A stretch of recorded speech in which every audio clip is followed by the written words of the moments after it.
Assalamualaikum. In this video, we are going to discuss glycolysis. In this video, we are going to discuss these questions. So the first question is, what is glycolysis? We can easily memorize it just by looking at the name glycolysis. Glyco mean glucose and lysis mean breakdown. So it means that glycolysis is the process of breakdown of glucose. Next is stages of glycolysis. Glycolysis is divided into two stages depending upon the energy. First stage is known as energy investment stage because it requires energy in the form of ATP, whereas second stage is energy releasing stage because it releases energy in the form of ATP. First stage constitute first 5 steps of glycolysis, whereas second stage, energy releasing stage, constitute the remaining steps of glycolysis. Then we have rate regulatory steps. There are 3 rate regulatory steps of glycolysis which are very important, and their regulation especially is very important from exam point of view. There are 3 rate regulatory steps. They are unidirectional, which mean they proceed only in one direction, which is forward direction.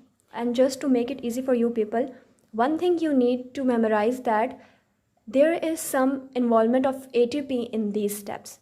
Either ATP is formed or either ATP is released in these steps. So if you don't remember कि किस step में ATP बन रही थी या release हो रही थी या किस में नहीं बन रही थी, तो ये आप ज़रूर याद रख लें कि रेट रेगुलेटरी स्टेप्स जो 3 हैं उनमें ज़रूर ATP या इन्वेस्ट हो रही है या फिर रिलीज़ हो रही है.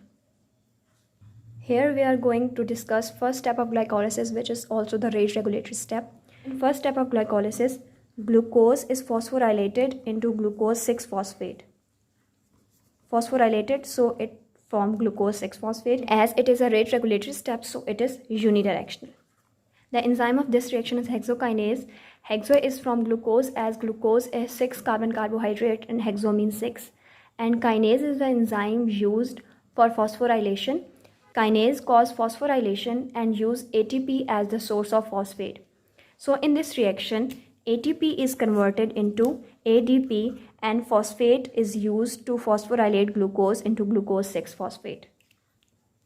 Now hexokinase has 4 isoforms: 1, 2, 3 and 4. Fourth one is known as glucokinase. First 3 isoforms of hexokinase differ from glucokinase in 2 respects.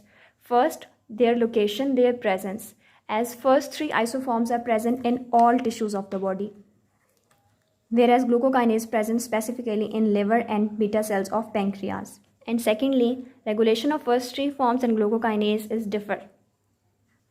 In liver and in pancreas, glucokinase work differently. In liver, it responds to hyperglycemia, whereas in pancreas, it acts as glucose sensor. It sends glucose, and whenever glucose concentration is high, it causes the secretion of insulin or increase insulin secretion, whereas in liver, whenever there is a condition of hyperglycemia, which means that more glucose is present, it responds to this and convert more and more glucose into its product so that condition of hyperglycemia can be prevented. Now we talk about very important thing, that is regulation of this step. First 3 forms of hexokinase are regulated by glucose 6-phosphate. Glucose 6-phosphate regulate first 3 forms of hexokinase, whereas glucokinase is regulated by fructose 6-phosphate and glucose. What is fructose 6-phosphate? Fructose 6-phosphate is the isomer of glucose 6-phosphate. Glucose 6-phosphate is converted into fructose 6-phosphate. It is the second step of glycolysis, and we will discuss it in detail in the next video. Here, just to understand the regulation of glucokinase, I write it that glucose 6-phosphate form fructose 6-phosphate. Fructose 6-phosphate has inhibitory effect on glucokinase. It inhibits glucokinase, whereas glucose activates glucokinase. How fructose 6-phosphate inhibit glucokinase? As glucokinase is present in liver, so in liver we have a protein GKRP. GKRP stands for glucokinase receptor protein. Whenever fructose 6-phosphate concentration is high, it causes the binding of glucokinase with glucokinase receptor protein. And when glucokinase bind to glucokinase receptor protein, it is then translocated to nucleus. And in nucleus, it becomes inactive. But whenever glucose concentration is high, it detaches glucokinase from glucokinase receptor protein, and glucokinase become inactive, and then it can phosphorylate glucose into glucose 6-phosphate, and then further reaction proceed. So this is the regulation of this step. Now the next question is why there is need of phosphorylation.